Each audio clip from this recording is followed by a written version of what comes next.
То, что вот мы сегодня здесь сидим за таким полукруглым столом, для меня это, конечно, очень важное событие. Я скажу почему. Я работала некоторое время назад в РИА Новости и, собственно, работала как раз в период, когда происходили все эти страшные события. Очень хорошо помню, как РИА Новости занимались информационным освещением, как проходили здесь пресс-брифинги и военных, и экспертов. И тогда, конечно, было очень сложно представить, невозможно представить, что через какое-то время, а я считаю, что не так много времени вообще-то прошло с того момента, мы здесь будем сидеть вместе и разговаривать. Ну вот это случилось, и этому способствовал Фонд поддержки публичной дипломатии имени Горчакова совместно с Центром «Кавказский дом», Центр культурных взаимосвязей.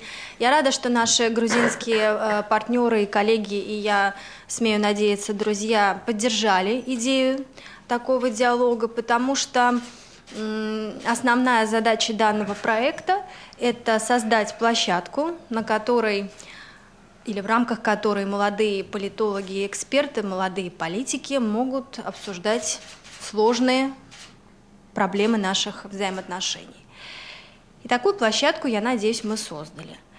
Проект у нас недельный. Проект включает в себя встречи наших грузинских коллег с различными известными людьми в Российской Федерации. Вот вчера у нас состоялась встреча с замминистра иностранных дел Григорием Карасиным.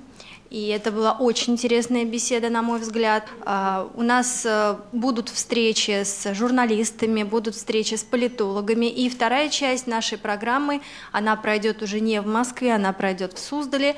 И мы будем уже в частной дискуссии обсуждать различные аспекты наших взаимоотношений.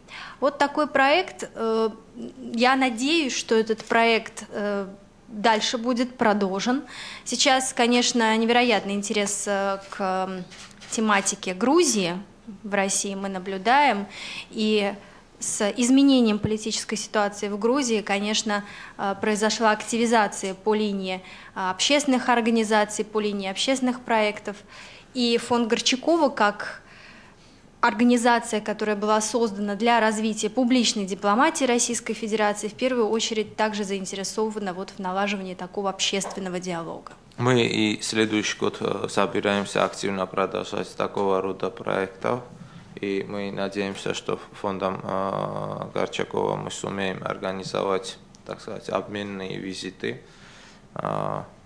Надо такие интенсифицировать эти встречи, потому что очень много потеряно, очень много времени потеряно. А частично о программе. Очень интересная программа. Правда, вчера мы имели очень интересную встречу с господином Григорием Карасиным. Формат был очень интересный. Мы смогли поставить все те вопросы, которые интересны и волнуют грузинскую сторону, и получили довольно интересные ответы на них. Как я знаю, сегодня и послезавтра, и завтра у нас будут опять разные встречи. До этого часть из группы была и на Северном Кавказе, я и Георгий Кумрадзе. Очень интересно было тоже встречи в Владикавказе и Махачкале. Так что вот очень рады, что интенсифицируются эти контакты. Что касается перспектив, я думаю, что и вчера господин замминистра тоже подчеркнул, что явно есть те сферы, в которых возможно продвижение. Это может быть экономика, это может быть гуманитарные связи. Вот это две сферы, в которых, наверное, не очень трудно будет продвигаться впереди. Есть, конечно, красные линии или вопросы, в которых совпадения наших подходов в ближайшее будущее не будет, но не надо начинать вот с тех красных линий. Грузинская сторона, так сказать, за последнее время уже определенные шаги сделала. Я вам напомню, что был новое правительство после победы грузинской мечты в парламентских выборах 1 октября очень быстро премьер назначил своего спецпредставителя по отношениям к России, это Зураб Абашидзе. После этого грузинское правительство подчеркнуло то, что она будет принимать участие в Олимпиаде. Она начала корректировать свою политику по отношению Северного Кавказа. И также можно сказать, что и риторика грузинских властей тоже существенно поменялась. Есть определенные изменения в законе по оккупированных территориях.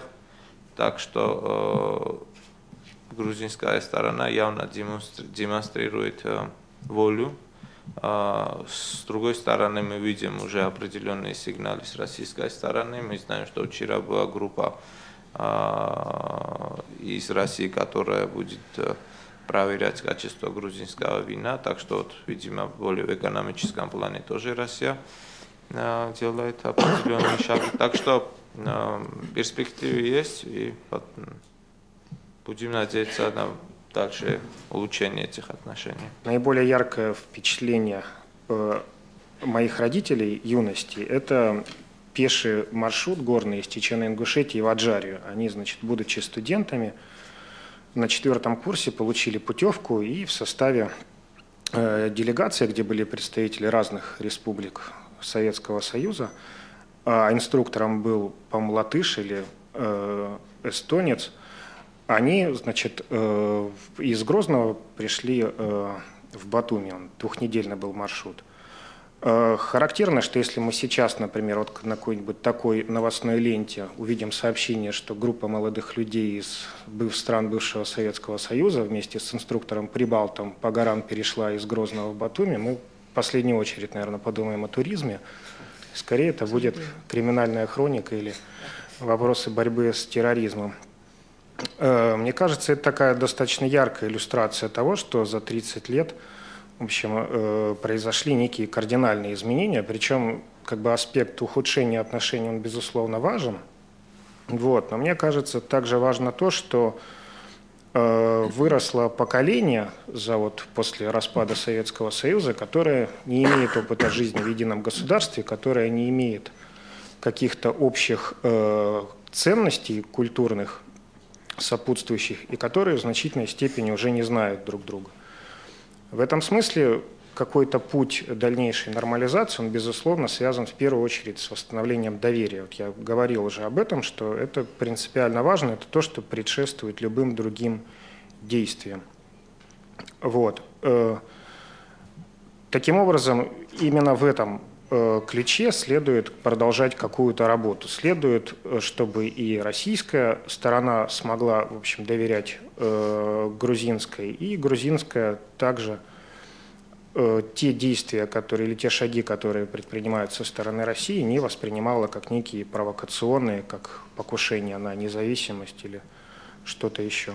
Что касается, так сказать, грузино-российских отношений, начиная со вчерашнего, у нас была встреча сначала с господином Шитко, а потом уже господином Карасиным, потом мы поехали в ФОМ, и складывается такая у меня, как бы, так сказать, что вот мы постепенно, конечно, это трудно, но постепенно, как-то маленькими шагами отходим от того, что у нас за последнее время активно, так сказать, как бы грузинские и российские отношения характеризовались такими, так сказать, взаимными обвинениями. То есть складывается впечатление у меня, что мы постепенно от этого отходим. Конечно, это невозможно как бы вот так взять и прямо же, так сказать, предотвратить или закончить такие, сказать, обвинения. Ну, все-таки такое есть.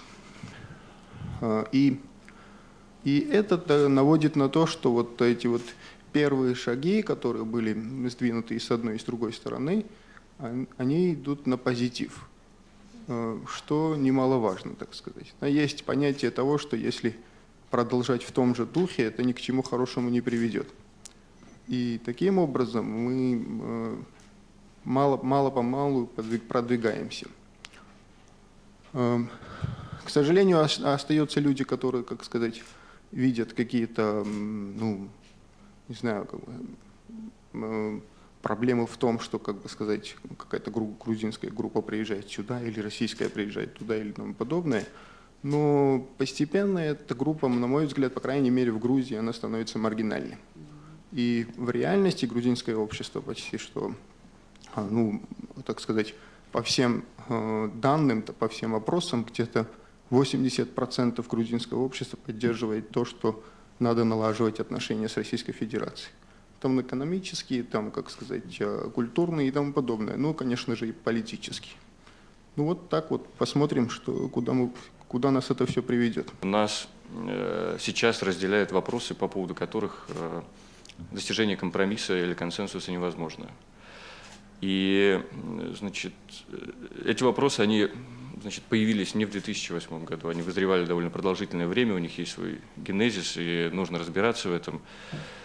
И я думаю, что главный урок, который нам дал конфликт 2008 года, это то, что, значит, наше ощущение того, что мы знаем друг друга, о том, что мы друг друга понимаем, это заблуждение. Значит, ощущение, вот, которое осталось с советского периода, что мы жили в одном государстве, и мы поэтому хорошо можем разобраться в логике поведения другой стороны, оно нас подвело. Я говорю как, ну, в общем, более твердо я могу говорить за российскую сторону. И особенно явно вот это наблюдение подтвердилось в ходе наших поездок в Тбилиси, когда мы сталкивались с очень расхожими интерпретациями политики Москвы на Южном Кавказе, которые не имеют ничего общего с реальностью. И в отсутствии какого-то ни было контакта профессионального, как среди молодых, так и среди зрелых политологов, просто среди медиасообществами стран, по сути, человек остается один на один с информационным потоком, который не может никак перепроверить. У него нет никакого контакта нигде в России, чтобы иметь возможность уточнить, а что именно это значит. И это, конечно, очень плохая ситуация для формирования внешней политики, поскольку ты, по сути, оказываешься один на один со своими страхами и со своими, значит, заблуждениями. Я думаю, что то, что сейчас делает фонд Корчакова и Кавказский дом, это очень важный процесс, у которого пока не определенный результат. Я не знаю, к чему это все придет. Но в нашем контексте, я думаю, этот процесс даже более важен, чем результат. Потому что, значит, формирование отношений или формирование доверия – это актив, который поможет нам в будущем, как минимум на этом этапе, избежать новых конфликтов и новых недопониманий. И я надеюсь, что этот процесс, который на данном этапе с двух сторон он обоюдный, он приведет к тому, что в принципе в этом регионе сложится, наконец, структура доверительных связей, и что мы смогли бы, значит, уже общаться напрямую более свободно. А снятие препятствий для общения – это первый шаг к тому, чтобы даже самые сложные, застарелые проблемы и конфликты начали постепенно урегулироваться. И еще одно хотел бы сказать. Если называть главный интерес России в отношениях с Грузией, то можно его назвать так. Россия заинтересована в стабильном и предсказуемом соседе с юга. И это все, по сути. Речь не идет о ориентации внешнеполитической, хотя в Грузии часто путают внешнюю политику и внешнеполитическую ориентацию. То есть кажется иногда странно, что можно стремиться в НАТО и иметь хорошие отношения с Россией. Конечно, можно. Важно, чтобы действия обеих стран были понятны друг для друга, и чтобы в интерпретация этих действий не требовала или как бы не позволяла добавлять туда еще больше вот шума и всех возможных помех, которые так присутствуют при анализе внешнеполитическом. И я думаю, что вот усилия, которые предпринимают эти две организации, уважаемые, они обязательно дадут свой эффект.